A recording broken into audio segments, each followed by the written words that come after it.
Бұл қант. Бұл кристалды затымызды біз барлықтарымыз дастарханымызда сәндеу үшін және дастарханымызға көрік беру үшін қосамыз. Және біз бұны әрқашан сусынымызға және шайымызға қосып дәм береміз. Айтпақшы, кристалл демекші, барлығыңа сәлем, майнегрененная алмазы. Мен Егізбай Нұрислам және Бектұрсын Нұрислам. Сіздерге Қазақстанның қант өндірісі жайлы айтатын боламыз. Қант өндірісі. Бұл қант қызылшасы мен қант құрағына кристалды ақ ұнтақ қант және шақпақ қант өндіру болып саналады.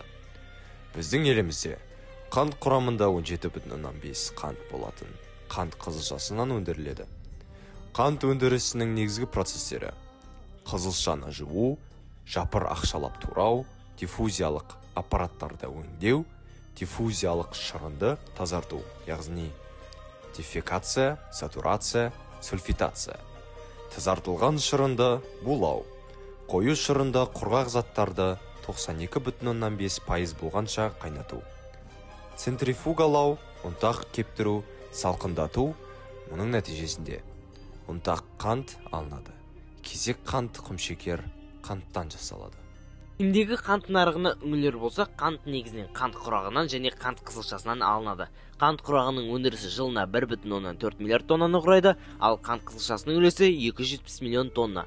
Ең ірі қант құрағынан өнім өндірушілер сапында Бразилия, Үндістан, Қытай, ақш сынды алпауыттар бар. Елімізде қант тек Жамбыл мен Алматы облыстарында ғана өндіріледі. Жетісу жерінде қант өндіретін 2 зауыт бар: Ақсу және Көксу қант зауыты. Елімізге жылына шамамен 480 мың тонна қант қажет.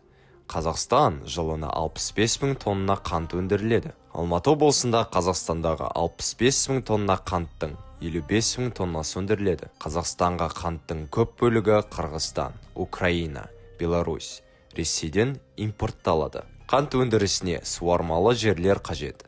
Алматы облысында қант қызылшасын өндіруге арналған 700-ден асса шаруашылық бар. Көксу қант зауытында қантты тек қызылшадан емес, қамыстан да ала бастады.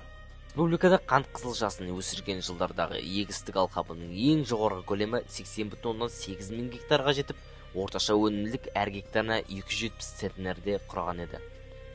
Бұл ретте қызылша ауыспалы егістігі айналымын игеру үшін 213,5 мың гектар суармалы жер пайдаланылды.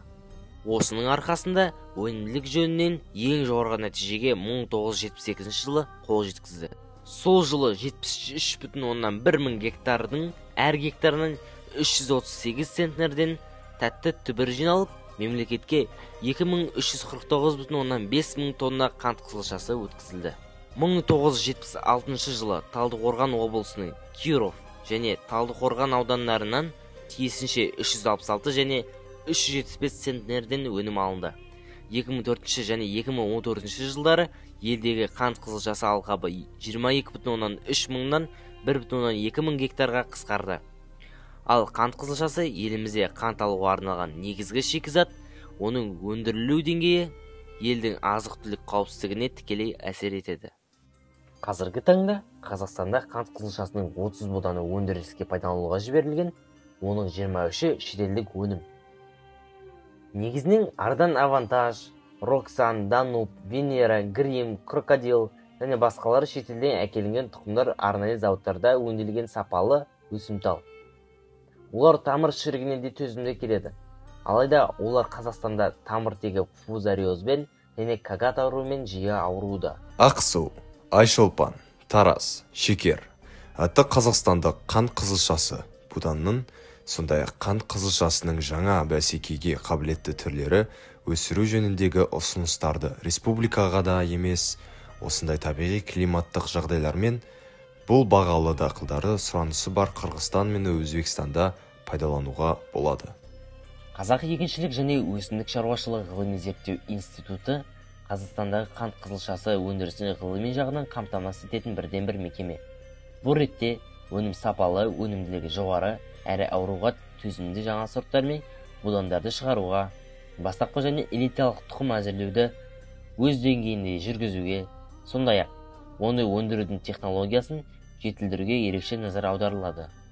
2016 жылдан бастап Жетісу АКК-сы инвесторларды тарта отырып, 10 жылға жуық тұрып қалған Ақсу қант зауытын қайта қалыпқа келтіру жұмыстарын жүргізді. Оған 6 миллиард теңгеден артық күрделі қаржы бөлініп, соның арқасында 2017 жылдың күзінде өндіріс іске қосылды. Зауыт 60 мың тонна қант қызылшасын қабылдап, оны өңдейді.